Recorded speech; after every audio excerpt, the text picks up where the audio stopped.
pagi, selamat datang kembali pada mata kuliah Sistem Informasi. Pada pertemuan kali ini, kita akan membahas mengenai operasi basis data. Seperti apa pembahasannya? Mari kita simak video ulasan berikut ini. Untuk operasi basis data kali ini, kita membutuhkan beberapa aplikasi. Yang pertama adalah XAMPP Control Panel.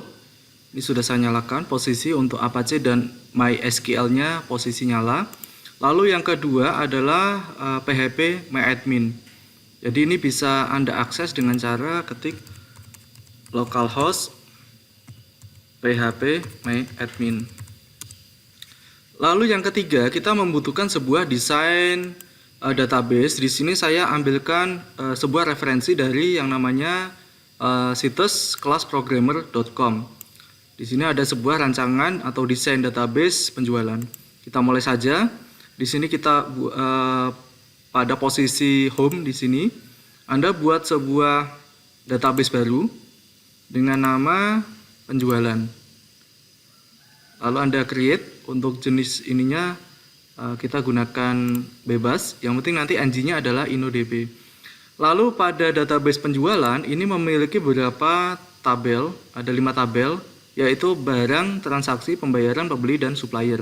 Kita buat dari yang awal ini, barang.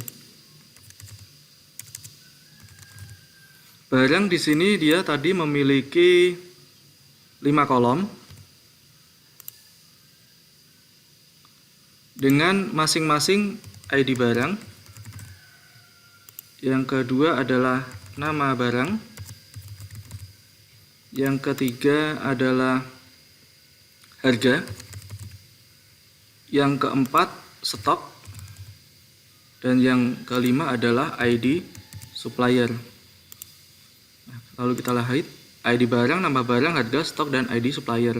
Lalu Anda perhatikan di sini ada yang namanya, ini nama kolomnya, lalu jenis tipe datanya dan lebar kolomnya ya.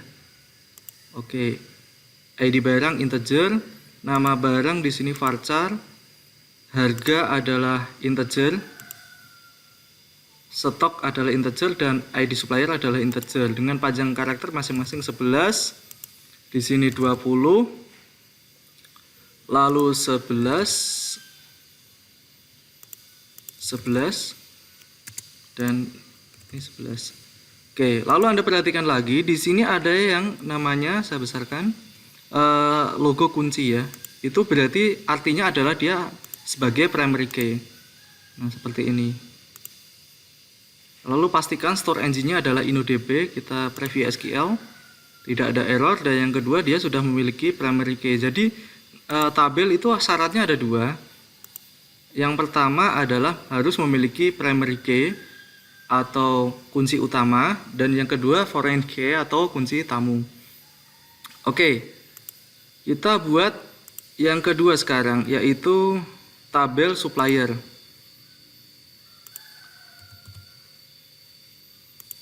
Kolomnya di sini supplier ada 4.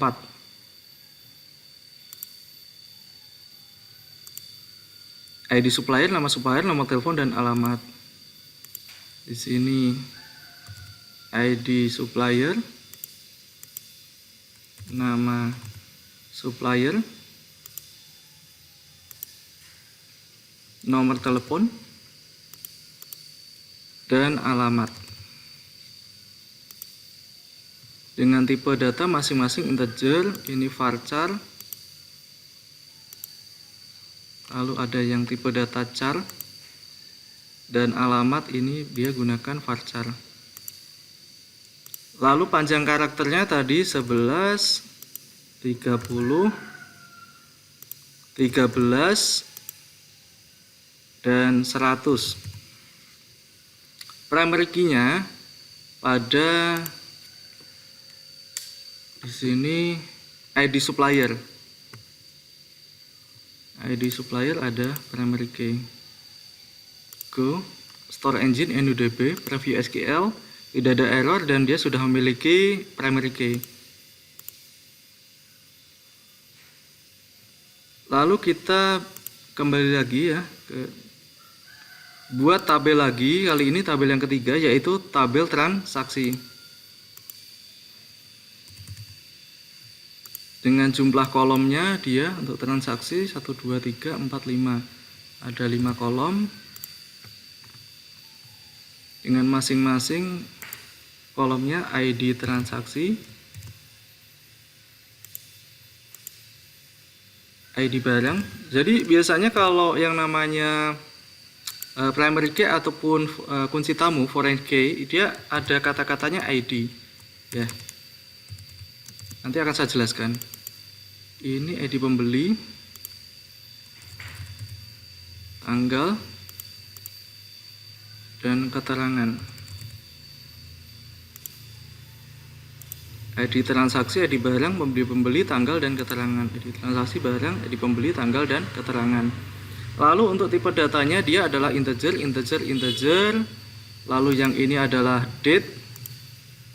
Lalu keterangan itu dia adalah varchar. Panjang karakternya di sini 11, date-nya tidak ada. Varchar itu 100. Primary key-nya tentukan pada ID transaksi. Store engine InnoDB, preview SQL. Oke, tidak ada error dan primary key-nya pada ID transaksi. Save. Oke, sekarang sudah ada 3 tabel.